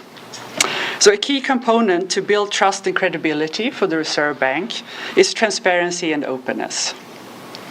The Reserve Bank lists high in international rankings of transparency, but I do believe that there is more work that needs to be done. So we will strive for transparency, accountability, and clear communication within all the work that we do. So before I wrap up, I'd like to take the opportunity to thank Governor Christian Hawkesby for his important contributions to the Reserve Bank and his generosity and professionalism in supporting my transition into the role as governor. Again, I'd like to say how honored I am to be appointed governor and how grateful and happy I am to be welcomed in this country. Thank you. Thank you, and we'll now take your questions. Minister, was Dr. Bowman, just to clarify, the first recommendation that the Reserve Bank made, and when was that recommendation made? Yes, she was the first recommendation that was made, and that recommendation was made to me on the 14th of August. I consulted with political parties for a 2-week period following that nomination, and Cabinet and the Governor-General provided approval for this appointment on the 8th of September. Minister, what qualities does Dr. Bremen have that are particularly suited to the current environment that we find ourselves in? Well, as I said, the Reserve Bank Board have judged that she has both the technical expertise and the organisational leadership required to lead the Reserve Bank well. I think that is demonstrated by her background, that she has already had extensive experience at Sweden Central Bank in the first Deputy Governor role, that she has a PhD in economics, that she has worked in leading roles in commercial banks, that she has worked in the Ministry of Finance, the World Bank, and in the United States as an academic economist. That is a broad and deep career and demonstrates that she is knowledgeable and skilled in the areas that she will be leading. Minister, were you looking for a refresh here, someone who's not part of the current Reserve Bank system, considering all of the drama of the past few months? Well, as I said, the selection process is led by the board of the Reserve Bank, consistent with the Reserve Bank Act.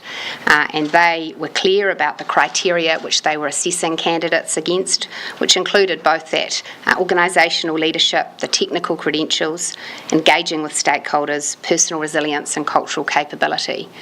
Their process has given me confidence that they have simply chosen the best candidate for the job.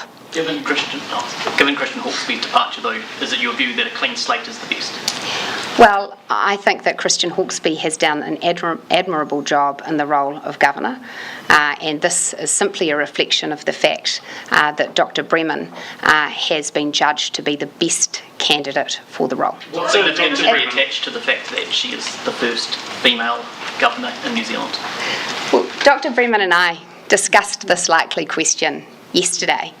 And what we both agree, and I think have experienced in our careers, is that we only ever want to be selected for a role because we are the best candidate, not because of our gender. However, it is also the case that it certainly makes a difference when young women and girls can see that there is no office that cannot be occupied by a woman.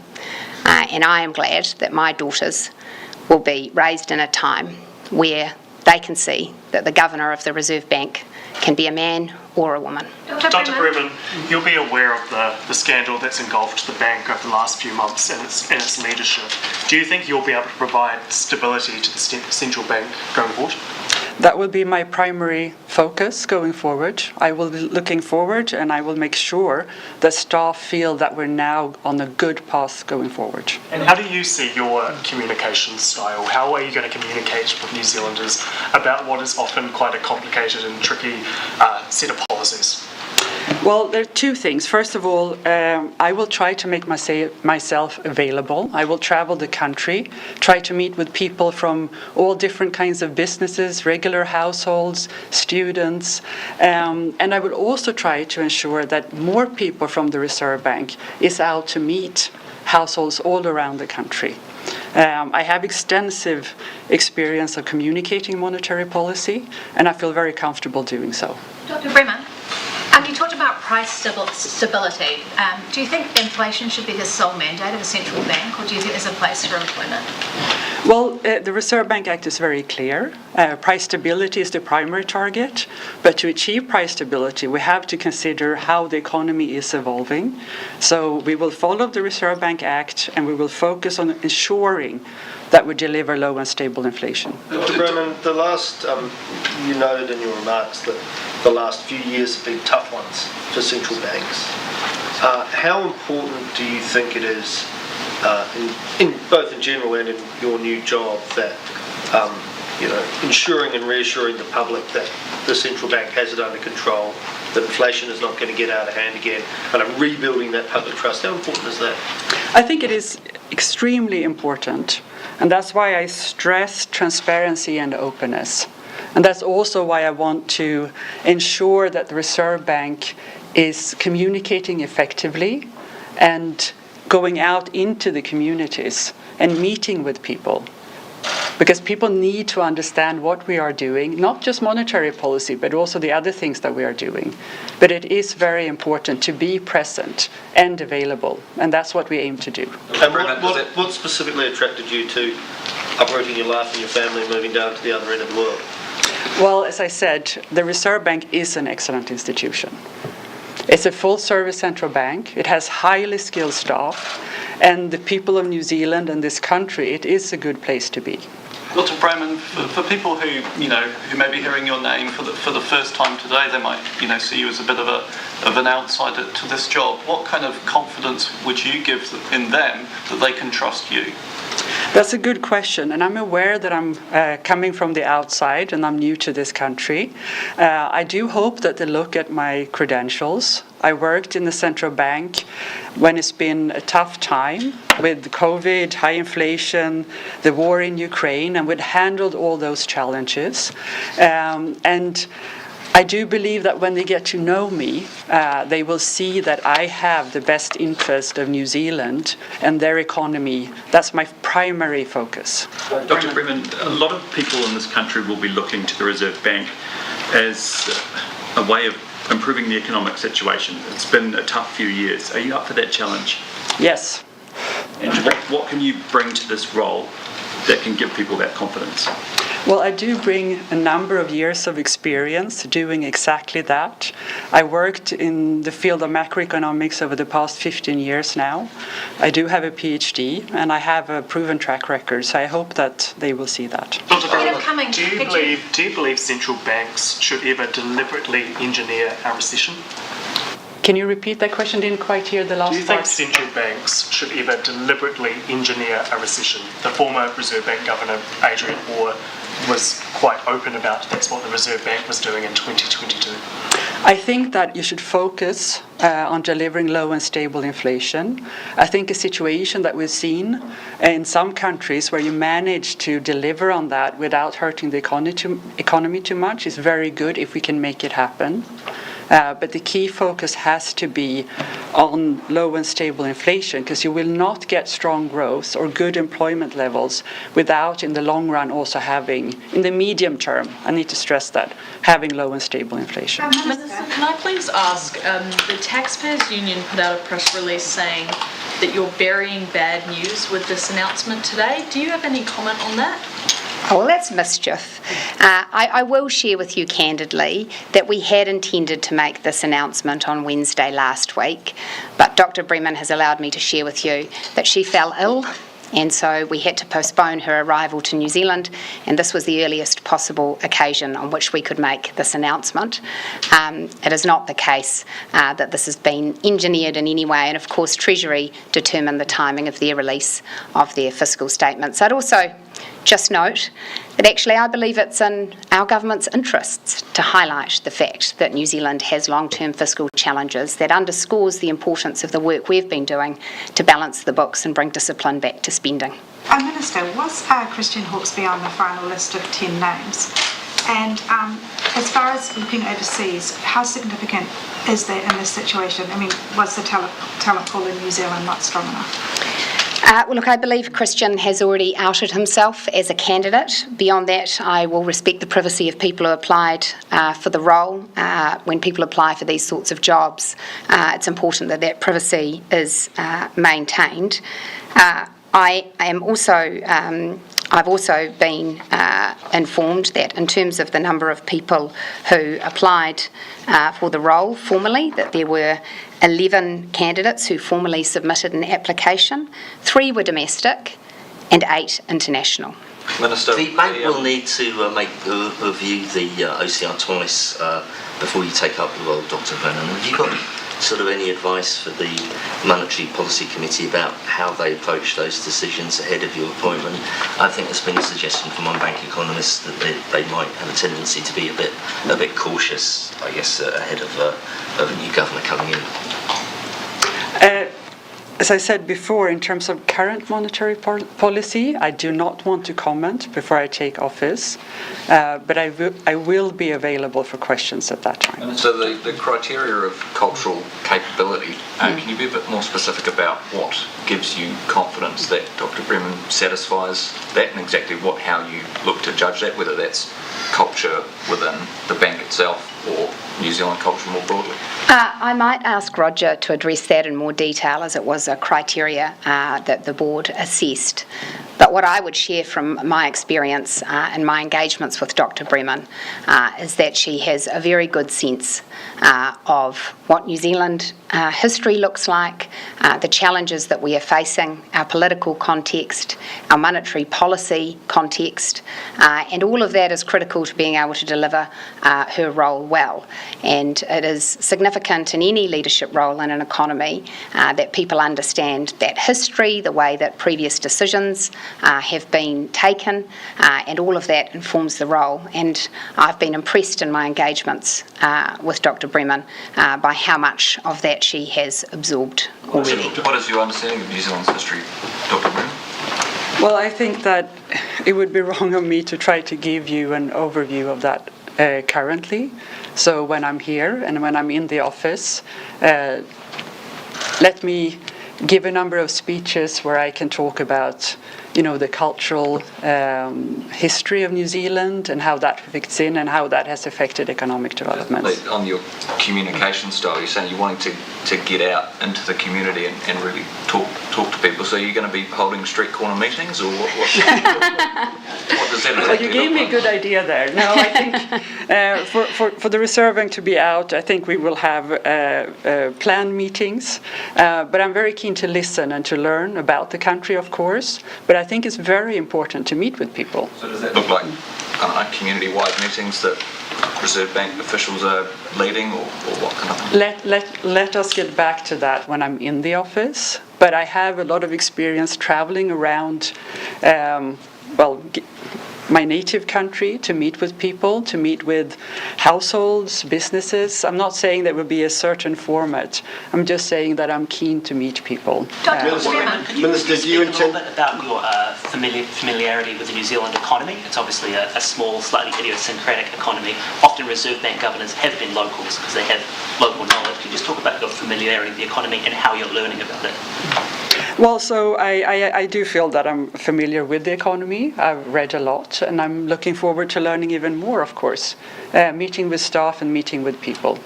Dr. Brennan, have you been to New Zealand before this visit? Yes, I have. I was here in July.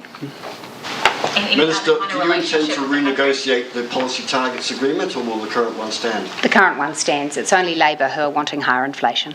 And secondly, can you give an assurance that you've told Dr. Bremen that she is the head of an independent bank and that there will be no occurrences of you whispering in the ears about the direction of policy? Absolutely not. And Dr. Bremen and I both understand the importance of the independence of the Reserve Bank's monetary policy decision making. Is it usual for a finance minister and a governor to hold a press conference together, just on the point of independence? Well, look, this is my appointment under the Act. As the Minister of Finance, this appointment doesn't happen without my recommendation and approval. I think it's appropriate that I stand alongside the new governor to make clear to New Zealand that she has our government's endorsement and that we have confidence in her. I also think that it's relevant that we, of course, under the Act, consulted with the opposition parties, and no concerns were raised with this appointment. How long before we see a new chair as well? That process has kicked off, and I envisage taking a paper to Cabinet and making an announcement before the end of the year. Dr. Bremen, the Minister answered earlier, but I'd just be keen to know for you yourself how you feel personally to be the first female governor of the Reserve Bank. Well, again, I think it's important that people look at my formal credentials. I do have experience in central banking, academia, in the financial sector. But I can tell you a bit on a personal note that when I told my oldest daughter that I had been offered this position, she was so happy for me, and that made me really happy, because to her it was very special that I was offered the position, and then I did want to take the position. So in that respect, like the minister stressed, it is nice for younger people to see that it's possible. And what are your thoughts on the independence of the Reserve Bank? I think it's crucial. I feel fully confident that the Reserve Bank is independent. Minister, just on the vote of the boardroom this morning, why did you feel it necessary to make it clear to the audience that they weren't, representative of New Zealand more broadly? Look, as I said in my introductory remarks, I think businesses succeeding is critical to the goals we have for all New Zealanders in terms of job creation, income growth, opportunities. And so I both respect and listen to business leaders. It's also the case that that survey is with 150 business leaders. There are tens of thousands of businesses in New Zealand, some of which are small, some of which are not represented in that room. There are also households and sectors which are not represented in that room. And any government should be listening to a range of rooms of people. That mood of the boardroom is one input, but it's also important that we're listening to others.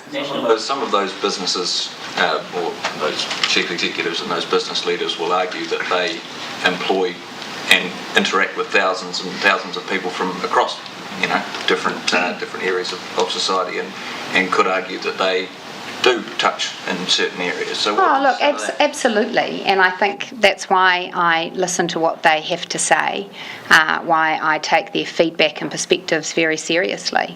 Equally, if you talk to the Auckland Chamber of Commerce, they represent a range of businesses that are not in that mood of the boardroom, as do other chambers around the country. So it wasn't in any way to demean the importance of those perspectives, but simply to say that's one perspective and there are many. National has long prided itself on being a party of business. What does it say that they've dropped you from number 3 down to number 13 in the Cabinet rankings? Well, as I said this morning, I think that reflects the reality of what has been a difficult recovery. And I understand and appreciate that for many businesses, the last several years have been extremely challenging. And they, like me, are eager to see growth with stable inflation and low interest rates. We've just come out of a very difficult quarter, as the statistics have confirmed, and I'm sure that those feelings were top of mind for those voting in the survey. And I am the person who is responsible for working with the government to set the conditions for economic growth in future. I accept that responsibility, and I am confident that the steps the government is taking mean that there'll be better surveys in the years ahead. Not everyone in the Cabinet fared quite so badly in the scorings, though. Could someone else do the job better than you? Well, I'm delighted to see the way that many of my colleagues were recognised by the leaders of the boardroom. You know, when I think about what's important for New Zealand's long-term productivity, well, our education reforms are critical. So it's fantastic to see Erica Stanford being celebrated for her leadership in the education sector.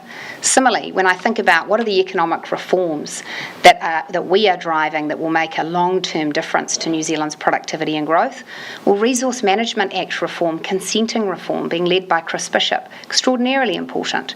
In the world right now, we need an experienced, capable trade minister who can ensure that New Zealand's best interests are pursued. So it's fantastic to see Todd McClay recognised. We are a team, and we need leaders in distinct portfolios doing their work. And as Finance Minister, I work very hard to support all of them to ensure we have a coherent agenda and that we prioritise the right things. And your response to Barbara Edmonds rating better than you? Marginally, and I think that when she comes out with her tax policy, those numbers might shift. Dr. Bremen, you started your speech today, or greeted us kia ora.